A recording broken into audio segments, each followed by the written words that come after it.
Hey, welcome to the conversation. I'm Andy Mason, and you're listening to the Heaven in Business podcast, where we help you navigate the messy intersection of faith, family, and business. And I've got a question for you. What were you doing, and where were you 3 years ago from today? Pause and think on that for a moment. Well, I was just doing some work in my garage, you might say, yesterday, and I was listening to a podcast, stumbled over a podcast that was an interview that I got to do with Mike Thakur, mikethakur.com, when we first met 3 years ago. 3 years ago, I was in Redding, California, and we were packing up, getting ready to move across the country. Massive change, massive shift. And some of the questions that Mike asked me on that interview were both profound and deep and brought to the core why we do what we do, how we do it, what the results are, what we got to be, what even led us to doing that. And the greatest thing of listening to that was, for me personally, it just reminded me of the white hot molten core lava of why we do what we do. That was number one. It reinforced it. And number two, it was just such an encouragement to realize we are on that same path with that same core. And I just trust as you're listening to this, it will challenge you, it will remind you, it'll provoke you, and it'll invite you into that same journey. So what's the action step?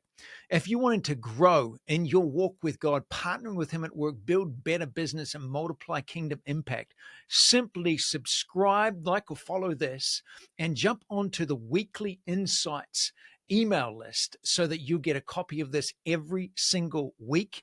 And then we can invite you to in-person events, upcoming activities, and what we're about to launch next year, which will help you practically grow in multiple ways to partner with God, multiply kingdom impact, and build better business. Have a great week. As a Christian business owner, one of the things I've wrestled with, and you know this if you listen to the show, is finding other Christian business owners who are serious about bringing Jesus into their business. Not like a sticker on the back of the car, but like when I make decisions, I want to make decisions biblically. I want to make decisions based on how Jesus taught me to make them. Even if that's uncomfortable, even if that's risky, even if it means doing something that would be crazy in the natural sense, if I know God is speaking and telling me that this is what I should be doing, I'm willing to step out in faith and take that risk. And so today on the Mike Thakur Show podcast, I have an awesome guy by the name of Andy Mason, who heads up an organization called Heaven in Business out of Redding, California. Although by the time you listen to this, they won't be in Redding, California anymore because it sounds like he's moving. And you are going to love this episode because Andy is all about helping Christian business owners find a better way to be in business, to love Jesus, and to fuse those two things together. So I am so excited to introduce you to my new friend. Hope you enjoy this episode.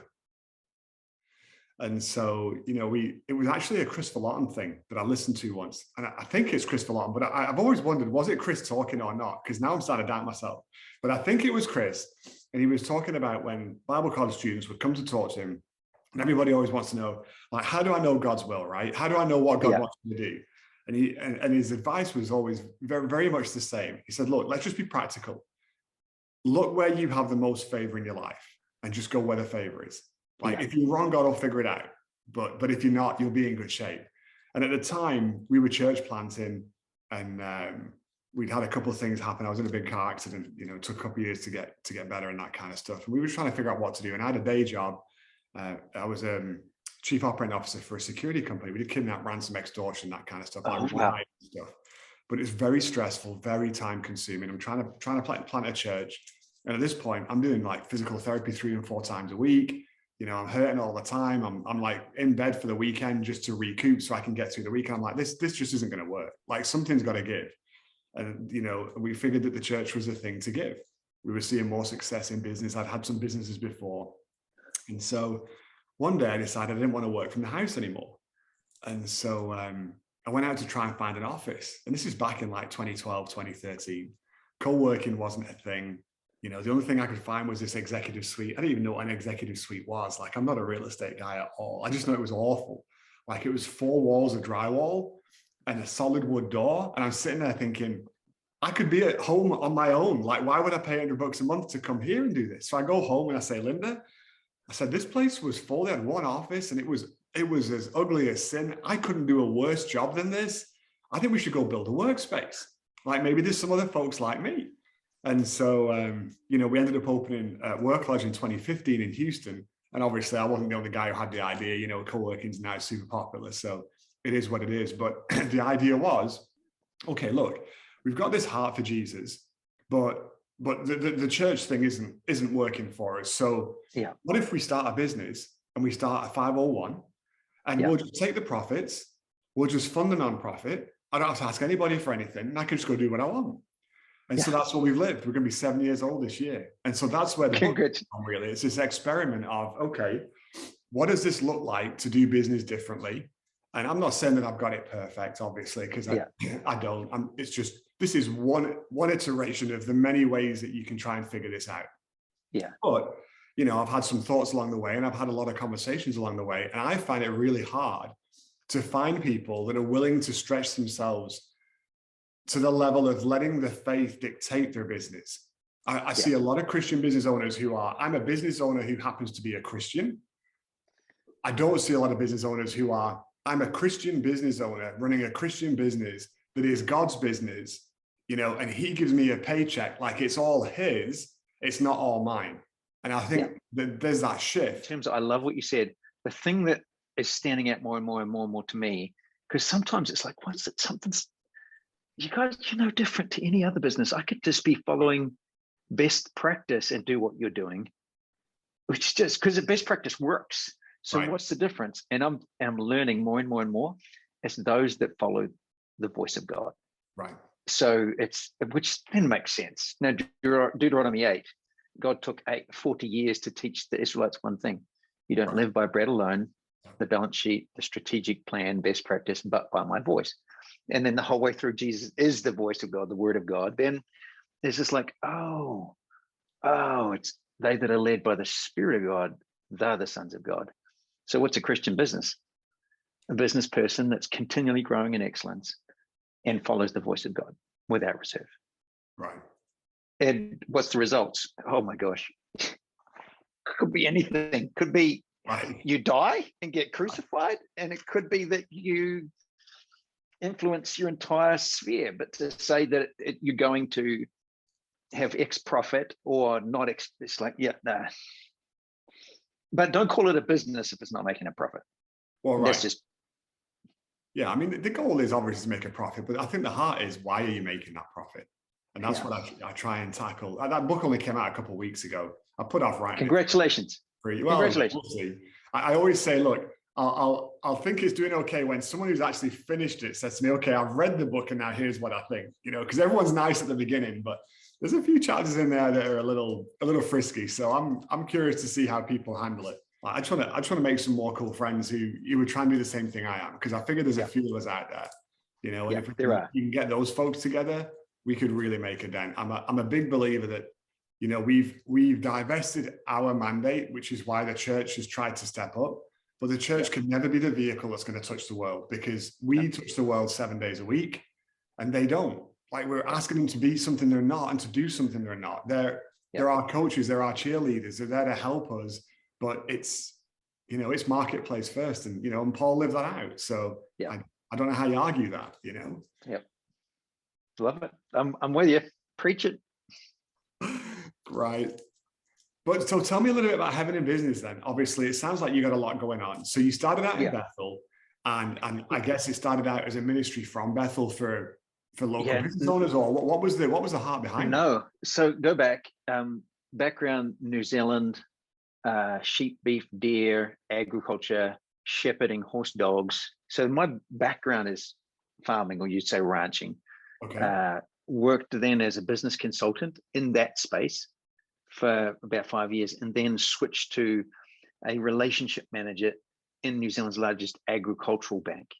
So that I've still yet to see anything like it. So my job was to sit down with my clients, unpack for them what success looks like, what's your dream, where are you going with your life, and then develop a plan to achieve that, and then use the resources of the bank to help them to achieve what they wanted to do with their life. which is just profound model of relationship first. And I've yet to see another bank that does that. So I did that. I think I was the one that learned. We started to do some things overseas in what I thought I'd be doing. So helping people practically as well as spiritually. That, like, it's got to be both and. And then 2008, my wife and I, 4 kids, we heard God say, leave everything and go to a new country. That landed us in Reading. Kind of like, why are we here? What are we doing here? What is this? This doesn't make sense. I thought I trusted you. Now I'm learning how much I don't, because of the anxiety and fear and anger and lack of control. And so we did the School of Ministry. And in that first year, there was about 800 students. Reading is a city in Northern California with about 100,000 people. It's more of a rural, traditional, conservative area. Right. And in that School of Ministry, I mean, I would say the biggest thing that happened to me is cracks in my foundation around who God is, that he's not angry. I didn't even realize I didn't know this, right? But just that you grow up in a religious environment, that God is different, God is indifferent, distant, and the God of no. But to just have this revelation is, I'm not a servant or a slave, I'm a son, and what that means to a life. I don't do miracles out of performance. I do it because I'm a child of God. It's the most natural thing. So just that cracks in my identity foundation being healed. And then I was like, this is awesome. You know, you guys are chasing sick people all the time. That's kind of the model. But what about the city? Like, what about the economic engine? Jesus died for all creation to be fully alive. We agree on that. So cities thriving, we agree on that. So what are we doing to serve the business community? And this was in my first year School of Ministry. And they said, well, nothing, you do something. I'm like, oh, no. I was looking for someone else to, like, who do I serve here? So myself and one other business guy from Canada, we got connected to a local startup to go down and they have a prayer club. And we just went down there and having no idea what to do, but kind of like, how can we serve you? And it just turned into a wonderful, wonderful connection. So what started like that, just going in and saying, how can we serve you? How can we walk with you? What do you need? Which I just think that's a no-brainer. That's a business model right there. Find a need, meet a need, and turn it to profitable so that's sustainable. Then we started connecting with about 5 or so different local business people, and just sharing over coffee. What does it look like? What are you seeing God do? Where's the miracles in the marketplace, or are they limited to the pulpit? How do you get wisdom from God for business solutions? How do we engage with this? This partnership with God has to work from the boardroom to the bedroom to the battlefield and everywhere in between, or not at all. Like this, the book is not a book of synagogues; it's the book of everyday life. Yeah. So we just started to tell stories, and that's grown from just a good idea that we're doing in a spare time. And then I came on staff to do other leadership development, working with Danny Silk. And then this started to grow. And Danny's not a business guy, and he's kind of like, it's just this perfect environment. Well, I don't really know what you're doing, but I like it. And then Danny leaves. And so I switch under Chris. Chris is like, what are you doing? And Chris Bellerton. And he's like, I'm not sure if I agree with how you're doing, but I like your results. So we just kept doing it. And this mandate of don't cost the church anything. So as effectively, because I served and was faithful and protected the culture, but translated that culture into how do we serve business people with this? And it's grown out of it was a self-funded entity, self-funded department. And so when you've got that working with a business model, the amazing amount of freedom and grace that I was given to just go for it.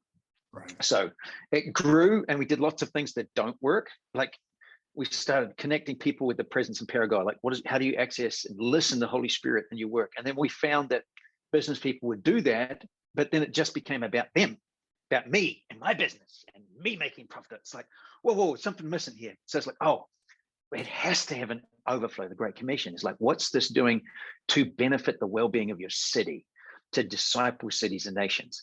So then it's as we've grown, we called it an experiment, just like you're saying. we're experimenting with this partnership with God at work.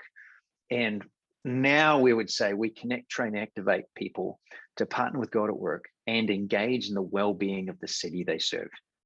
And we realized that that could be anything from creating jobs, economic development, through to, which gives you a seat at the table to start to shape the values of, and it's like, get at the table, get into the table of the boardrooms, the decision-making from every aspect of the city, and that will start to shape the values of a city.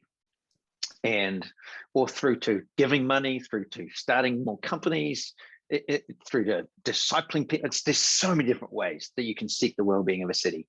And that's what we're seeing start to happen more and more and more. Does that make sense? No, it does. So then what's, I guess, you're moving across the country and you stepping this up by the sound of things to to another level. So like, what does success look like for this next phase? Like what's the big goal for you? How are you measuring that?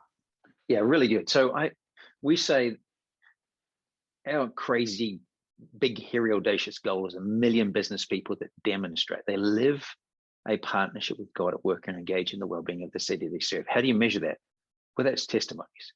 Okay. And what I'm realizing more and more is it's actually people that have engaged with such a level that they're saying, give me my city. I'm going to start to serve and seek the well-being of my city. I believe it was Jeremiah says, pray for the well-being of Babylon, for your prosperity is tied up in theirs. As in, we're in this salt, light, and leaven. You cannot, it's like, it's only good when it's engaged, get engaged, as opposed to, I'm going to form my little Christian club over here and call it Christian business, something, something, something, and we're going to network with one another. Oh, that's the stupidest thing ever. And so that's like leaving salt in a salt shaker. Right. Engage. So 1 million business people. Why do we do what we do? Is because what I've learned, I used to say, because I want to see heaven on earth. I want to see cities fully alive. And I do, but I cannot control that. So the real why is because business is the primary place I've forged my friendship with God. That's what this is about. Because I could do all of the other through best practice and strategy, but then miss the very core of it, which is my connection with God himself in my day-to-day. And that shifts everything. And then the strategy we're going forward is really two objectives. One is to teach and train the crowd. So it's real practical. So from books, resources, evergreen courses that will train people in this. And that's all heavenandbusiness.com. And then there's the conferences. So that's the larger events. That's the crowd. Through to, we've got a membership platform, Growing Identity, Growing Culture, Growing Influence, live call once a week, which all is getting more and more geared to, so teach and train the crowd, connect, train, and activate the disciples or the few. And so then right through to, just some of the fun things we're seeing. So we do one bigger conference a year, a couple 100 people at tables, connecting them with one another. Because if I can connect you with others, it just goes way bigger than me. Yeah. I don't want to be the cork in the bottle. I want to be the catalyst that pops you out of the bottle. And so we're seeing that happen through to now adventure retreats. We're taking 14 guys to Alaska, where there's 2 days of fishing for salmon and all sorts of crazy stuff, 2 days of hiking and 2 days of Jesus leadership with Ford Taylor. If you come across him, just another wonderful, wonderful all-in business guy. So those sorts of things, retreats, this one we just did in Washington, DC, where I was even saying to Bill Johnson and Chris Bellerton a week ago, I said, Chris, Bill, the things that I've heard from you among many witnesses in our school of ministry at church, I'm now committed those to others. This one of the people that I've been coaching and walking and discipling, who's now teaching others also. It's happening. And so one of the people that I've been walking with has now started their own retreats and their own mastermind groups and their own coaching business, except that they're bringing in their connections are all powerful women in business across the country. I'm just like, this is amazing. So success then is individuals across the states and really around the world that get it, and they grow in their partnership and friendship with God. They engage in the well-being of their city. It benefits every aspect of their life. So I say 100% Christ-centered, 100% business, and 100% engaged or advancing the kingdom. And that has to affect business, family, community. There is no one area that gets left unturned or untouched in that process. So that's what we're doing. Ah, that's awesome. That sounds pretty right on. Yeah, and just to clarify, we've shared the highlights. It's been messy. It's like I was meeting with some guys in Atlanta. They're saying, "Hey, we want to do something in our city. What do we do?" I said, "Whoa, hang on. What are you wanting to do something in the church for the church business people? Are you talking about the city, or are you talking about the students in your ministry school?" They're like, "Oh, that's a good question." I said, "Yeah, it is, because I tried to do everything all at once, and you get just an overgrown bush." And then you read the book Necessary Endings by Henry Cloud. It's like, oh, this is it. I've just been trying to do everything, or built according to the people rather than according to a vision. I don't think it's bad, but I think it's just way more effective. What's my lane? And so even the people who said, "Andy, we trust you. Could you, you're in business, can you give us some more real practical, tactical business training?" And the realization, you know what? I could do, but that's not my lane. My lane is to equip you to partner with God and engage in the well-being. I'll teach you to hear his voice, how to build a culture that hosts his presence, to see the miraculous day to day. It's because of your identity, not because of your performance. But I've got friends. I've got Ray Edwards, who's phenomenal at marketing, and he's going to give me some of his online training. Here, I trust Ray. He carries this. Use that. Hey, I know Patrice Sargay, biblical entrepreneurship. Here you go. Hey, now I know this guy, Mike Thakur. He's got this phenomenal book, Mic Drop. It's got some real practical, tactical stuff in here that's going to equip you to engage. So staying in my lane. See, that's the bit that's got me, is that I see, and again, like I just get, I have an interesting way of looking at things, but I see so many folks who are just hawking their coaching courses and sign up for this, and they're playing all the same games. Oh, sign up by Saturday or else it goes up. And it's like, dude, why are we doing everything the same as the world when we're not supposed to be the world? And why is no one talking about Jesus? I don't need someone else to tell me how to have a successful business. Like, there's already a million people out there doing that, but where's the guy telling me how to bring Jesus into my business more, and what that looks like when you're dealing with the stuff that you don't want to deal with, when everything's going wrong?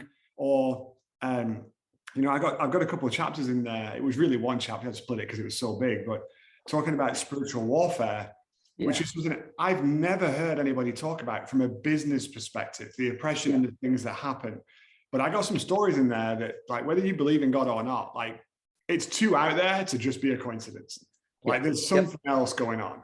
And so it's things like that I struggle to find other people talking about. So it's really interesting to hear you say that exact same thing, where, no, this is my lane, and it's the spiritual. Like, if you want the practical on how to grow a business, let's go find someone else that can help with that. And I think that's the bit that we've really missed in the Christian business circle. There just isn't enough voices who are willing to stay only on the Jesus lane. And I wonder if some of it's because a lot of the Christian business owners say they want to be a Christian business, but they really don't. Or they don't want the cost. A deep enough relationship with God. And it's not easy for us to package that, because it's so fluid. You can't do 5 steps and get to 6. And you walk. Oh, come on. Everybody's 5 steps are different, and we don't like that. And so it's like the supernatural, right? I mean, look at the American church. And obviously I live here and I'm an American, but this is still weird to me 20 years later. I grew up in a time where the Baptists, the Methodists, the United Reforms, they were as Pentecostal as my Pentecostal church was. They were all speaking in tongues and, believing for healing and whatever else. And then we move here and it's like, what? No, we don't do that over here. Like, we don't do that in church. It's like, what are you talking about? Like, it's there in the New Testament. Did I miss something? When did it stop? Why did it stop? It didn't. And so then you apply that to business. And I know in the early days when I used to be more hands-on in the business, I had more conversations about Jesus than I ever had working in a church with non-Christians. Just people would come up and ask me questions, and I'm not there, for the most part at all anymore. Sometimes I miss that a little bit, but that, to me, that's the beauty of it, right? Like that's where you meet people where life's happening, where stuff's not going so good. And I've had people crying because their business failed during COVID on the phone with me. And what do you say, right? Other than, hey, let me pray for you because I can't fix this. Like, I don't know if my business is going to make it. I think it is, but I don't know. So that's where we can live out that love a little bit more. And I, again, going back to, the original point, I just don't know if there's enough Christian business owners who want it, who realize that that's what they're supposed to want, or are they just so scared of the uncomfortable and what the repercussions are because more for Jesus means less for me, and are we really okay with that when the rubber hits the road and it means I can't have 4 cars, I can only have 1, or whatever that looks like practically. Yeah, I love it. And we're hitting this again right now as I see this again and again. I love it. Yeah, someone's sick in their workplace. This lady, Gemma, in her workplace, we go in there. One of my team just say, hey, someone here got a sore back. She goes, that's me. We pray for her. She's like instantly healed, like hasn't been able to play on the trampoline or pick her kids up, can't even put jeans on without pain for years, instantly healed. I love that. Love it. Love it.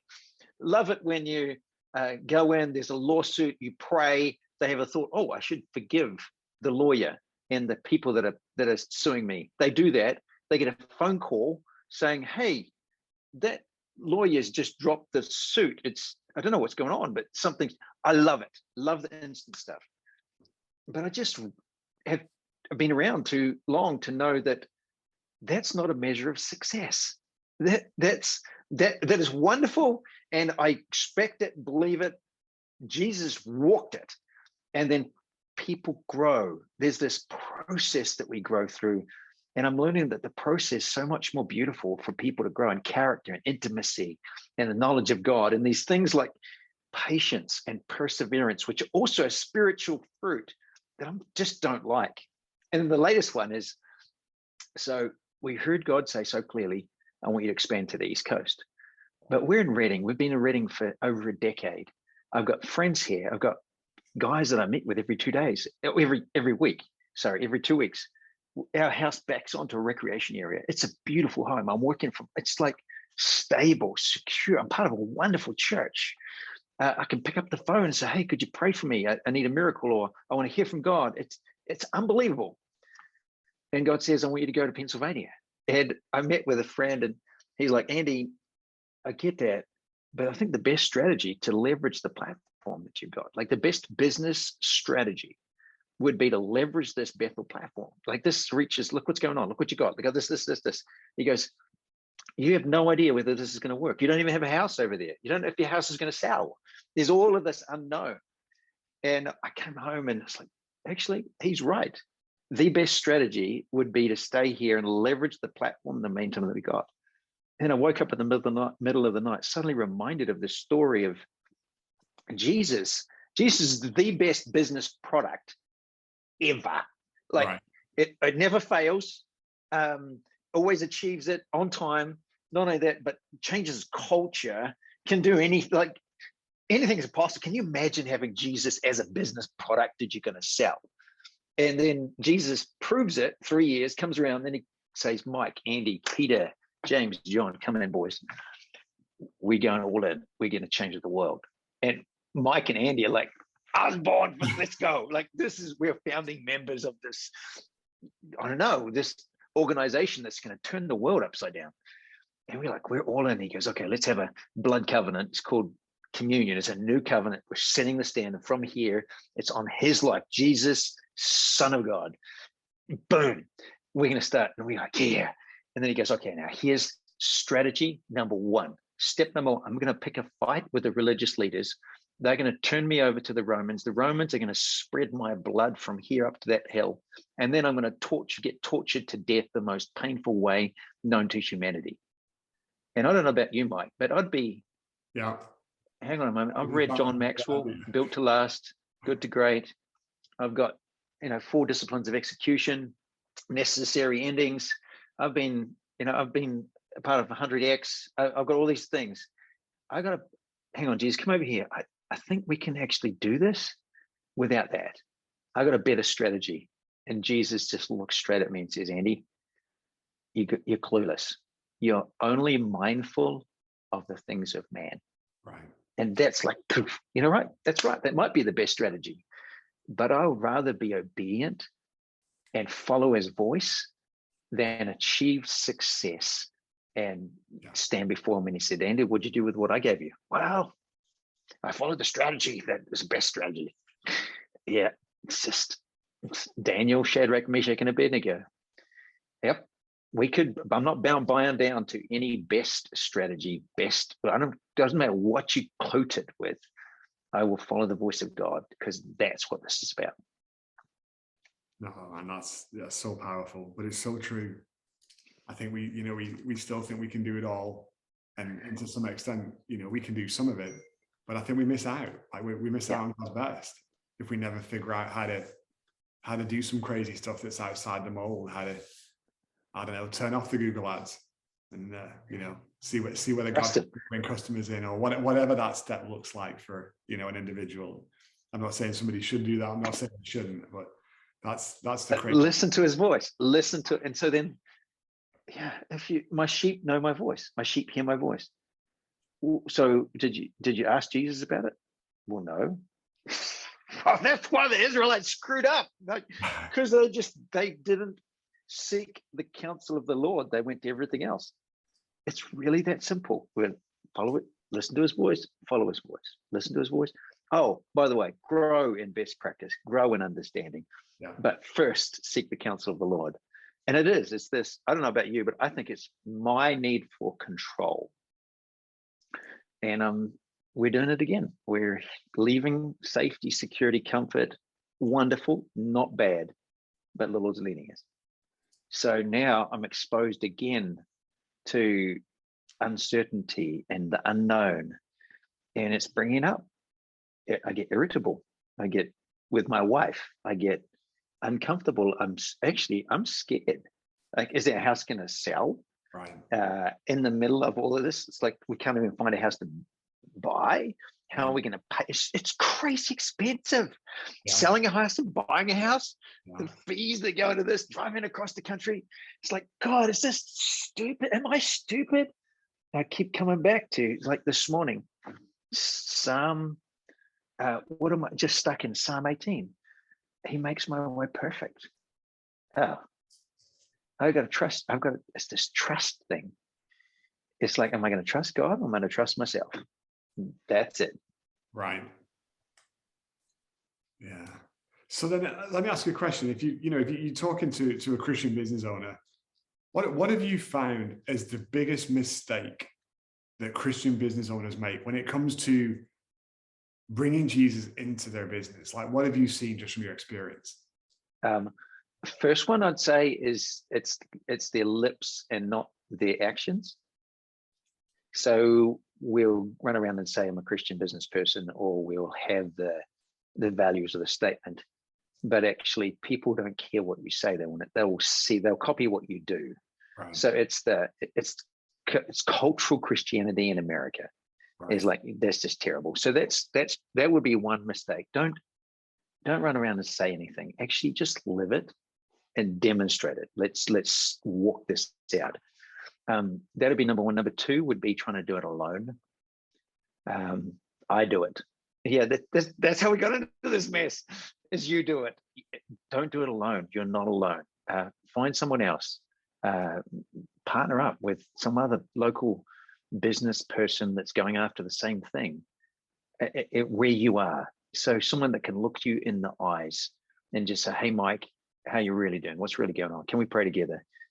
Not so that I'm not making stupid mistakes, but so that I make good ones. Because when you step out beyond your own comfort zone, it's risky and it's scary. And I need someone to walk with me. You're not alone. So that's the second one. And that would then tie into, then Hebrews says, but we're not of those who draw back to destruction, but those who believe to the saving of the soul.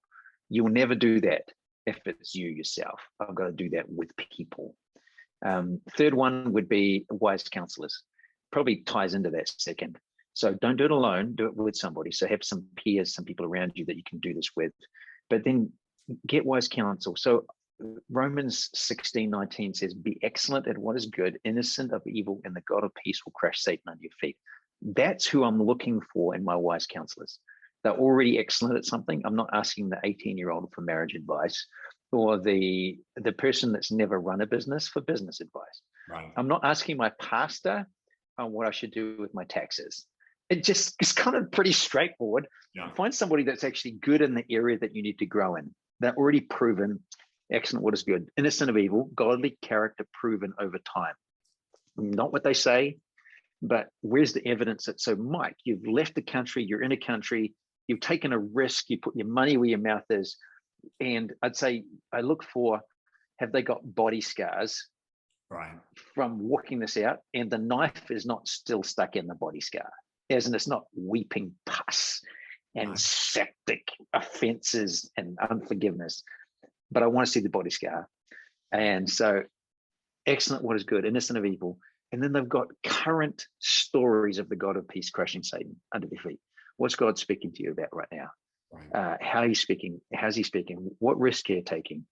I want, what results are you seeing right now? And if you're not seeing results, what are you hearing God say in the middle of this? Or where's your heart at? So that, surrounding myself with those kinds of people, and they're everywhere. They are everywhere. It's like people say, I'm the only one. Yeah, no, you're not. Yeah, Right. you're so not. There's people like this. And I mean, that's just our meeting. It's like, here's another one. Hey guys, he's Right. here. Here's another one.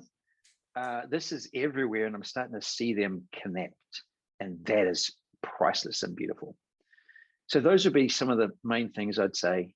And the other area, sadly, with Christian business people is they tend to do one or the other. They'll go all best practice. No, I'm just best practice, and we should just best practice this. And it's Andy, let's give you the strategy because I know, because I've built a $20 million company. Right. And it's like, I don't really care for that. I want to hear the voice of God, but I'm not throwing away best practice. Right. Or they do the other. I'm just going to pray about it. It's like, dude, go and learn, pay for a mentor, pay for a course, invest in yourself, learn. And if you're not sure about any of this, go get a job and work for someone, because it will train you. So they're so spiritual, they like throw away best practice. Oh, I'm just praying. Well, do you actually have a plan for your business? Oh, is this the Lord? Okay, let me know when you're ready to do something. So probably those two extremes, but there's a whole lot in the middle. Yeah. That I've got my business, I love God and I love business, but these two worlds are not connected. Yeah. And I'm like, oh, dude, that is the greatest. It's the greatest and the messiest. It's this messy intersection of faith, family, business. And that is incredibly messy, which we see in the Bible as well. And it is incredibly rewarding. Yeah. Yeah. So if somebody's trying to learn more than about heaven in business, or wants to connect with some of the folks you're working with, what's that going to look like now with some of the changes that are happening? Yeah. So it's easy. So it's actually, from my perspective, it's easier. Okay. So they can just jump on. There's a podcast, Authentic Conversations Around the Messy Intersection of Faith, Family, and Business. That's every week. So just start to feed on that. Jump onto this mic drop, from my new friend, Mike Thakur. Listen to that, because you can hear these conversations of others. You're going to be mentored by people that are doing this. It doesn't matter where you are in the world. So there's books, there's resources. This is all on heavenandbusiness.com. Then there's events where we're starting to do, there's a conference once a year, which is a couple hundred people, but we're starting to do workshops. There's one coming up in Indianapolis in October. We were just in Castle Rock, Colorado. We did one in Birmingham, Alabama. So we're starting to do these workshops, which is more practical. How do I practically partner with God in my place of work? Teaching people how to hear the voice of God, teaching people how to navigate it when it doesn't work like I think, connecting people with other people, giving them a vision of what is possible. That is really, really cool. So those are happening. So you can check those out. That's upcoming events on Heaven and Business. Then we've got a membership platform for people that say, I want to walk this, I want to walk this out. There's like over 100 videos that we've started to gather over the last 10 years of growing an identity, because this all is an overflow of who I am. It's not something that I do. Growing an identity, growing in culture. So there's a whole heap of tools in there, from real practical, how do you build a business that's based on honor, through to spiritual tools. And then how do I grow an influence? So how do I engage in the well-being of the city I serve? So that's in there. And then every single week we send out a 2-minute, hey, remember we just saw it, and we just need to be reminded. So that's 2 minutes. Every single week we have a live call, which is 30 minutes from all over the world. People jump in and they're telling stories of what God's doing. It's really hard to stay discouraged when you hear what God's doing in Norway and in Australia and all across the States. And then we'll strategically pray through a psalm or some scripture that we have. This is what we're focused on. The beauty of this, Mike, we're not just doing it, we're training and activating them to do it. So it's all of us in together. And then we have focused content, like here's the content. So that's kind of the products, books, and so on, the podcast, all just low cost. People can just grow and trust. There's the events that are now all over the place. And now the beauty is it's not just me. There's people that I know that are doing the same thing. We just did this retreat in Middleburg, DC, with 30 women and my wife. It was like, oh my gosh, it works. It really works. At the transformation. Then there's the membership where people could jump in. It's $30 a month. It's really cheap. Help people get going. And then what we do is we give that away with people in the likes of countries that can't afford that. Then we can say, hey, we've got some cunning things going there. It's just to multiply that. And then through to we've got some one-on-one coaching and some small groups. So I call them mastermind group, which is 100% Jesus, 100% business, and 100% advancing kingdom. And they're small groups of 5 people that pay to be part of, committed to one another, meeting every 2 weeks. And it's literally what's working, what's not working, and what questions do I have? And we will train, activate, pray, prophesy, brainstorm ideas and strategies. Those are just, that's probably the most fruitful in terms of what I'm seeing. And now I'm encouraging the people that are part of that. It's like, what's stopping you to start your own? So those cohorts, I don't know what you call them, it's kind of something like this, when Jesus sent them out 2 by 2. Yeah. It's like, yep, there's a strategy behind that. So those are the kind of different ways people can engage. heavenandbusiness.com, they'll find more. We should do one in Houston. I have workspace. Like we could hook you up with a little bit of, oh, absolutely, few desks. That'll be fun. And even the journey. So I'm walking it myself, where God says, I've called you to other cities also. I'm like, oh yeah. Look, we're traveling. And he's like, no, it's time to move. So now there's Nate in Tampa, Florida. We're doing a workshop for the 3rd time. There's Anton in Pittsburgh. There's Brad in Indianapolis. There's Sarah in Castle Rock. They're all business people that have walked with it, are saying, okay, now give me a moment. What's my piece to engage in my city? And in their case, they're saying, I want to host something. Let's do something. And for me, I'm not coming for the city, because that's not my responsibility. That's theirs. Right. I'm coming to say, Mike, God's placed you in Houston for a reason. How can we serve you? You want to do this? It's how can I help you? Right. So it feels exciting and scary all at the same time, which is just perfect. Dave just got stories of like a solid Christian business guy. Just never thought, I should probably pray over that supply chain. Like, it's a supply chain problem. There's nothing we can do. Right. Well, have you asked God about that? No, I haven't. Well, shall we do that? It was like low-hanging fruit. It's like, well, let's do that. Well, literally, they need rubber, ingredients to make rubber, to make the molds for their manufacturing company. It keeps being pushed out 2 weeks, 2 weeks, 2 weeks. And their latest is it's at least 2 weeks. I'm sorry. It's like it's a supply chain problem. There's nothing we can do. Well, in the kingdom of God, there's no supply chain issues. Right. So let's see what God will do. And that became the phrase. So he said, okay, God, the reason you have not is because you asked not. I need rubber. I need these ingredients. I need this for the company to do. They've been 100% all in, but they just never thought I could pray about those little, even like God would know. The next day, the depot calls, hey, the truck has turned up with the ingredients for the rubber, but there's no invoice with it. As in, you never send a shipment out without a, what do they call a packing slip? There's no packing slip. Right. It turned out like how it even got organized. That was like, is there an invoice? Is there an invoice? God, maybe God dropped this truck out of the sky. Like, who knows what happened? Well, the invoice came like 3 or 4 days later, but just that wasn't supposed to be there for 2 weeks. But suddenly, and the point is not just the truck. The point is God saying, hey, Mike, hey, Andy, how's it working? You guys want to just keep doing this by yourself, or would you like to involve me? I'm the God with you, remember?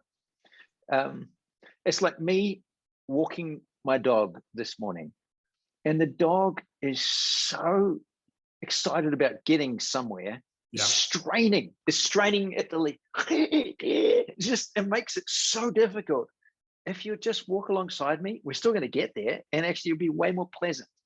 But you're trying to make something happen, and it's like, dang it, that's me. That is me. What if I just trusted him in the process? heavenandbusiness.com so that you can find it there. I would encourage you to go connect, go look at some of the things that Andy's doing with his team over at Heaven in Business. If you've got questions, feel free to ask, shoot them my way. I can connect them with Andy directly, or you can just obviously find him on social and you can ask as well. But get involved, join the conversation, be a part of this. If you're a faith-based entrepreneur, a Christian business owner, or you've got a heart for business and a heart for Jesus, these are the conversations you want to be a part of. These are the things you want to be thinking about. You know, some of the challenges you're going to face as you move forward will come because of your faith. They will come because you love Jesus, because there is a bully out there working against you, because you are culturally trying to do something that is different to the standardized culture of the country that you're living in. As Christian business owners, we're not held to the standards of the world. We're held to the standards of Scripture. We're held to the standards of Jesus. We're held to loving other people the way we love ourselves. We're held to, if this is God's business, is this really what he wants me to do with it? Is this how he wants me to invest this time? Is it how he wants me to invest his resources, his finances? Is it how he wants me to treat his staff, his customers? Like, we've got to get that mental shift. We've got to get that perspective change where we see this is more than just about us and about how it affects us, how it blesses us, although those things might come as well. So I hope you'll go and do a little bit more digging for yourself. I hope you'll connect with Andy. I hope you'll connect with me if you haven't already at Real Mike Thakur. You can find me on Instagram and obviously the YouTube channel. We are dropping some video from some of these audio episodes as well. And now thanks to Spotify, we've got video podcasts going live every week as well. So if you haven't checked those out, go ahead and check them out. And look, listen, don't forget to hit that subscribe button. It makes a difference. Leave a review. That really makes a difference. It helps other people find the content, find the things we're talking about, and it costs you nothing except for a few seconds. I really appreciate it. And so until next time, listen, go out there and be amazing.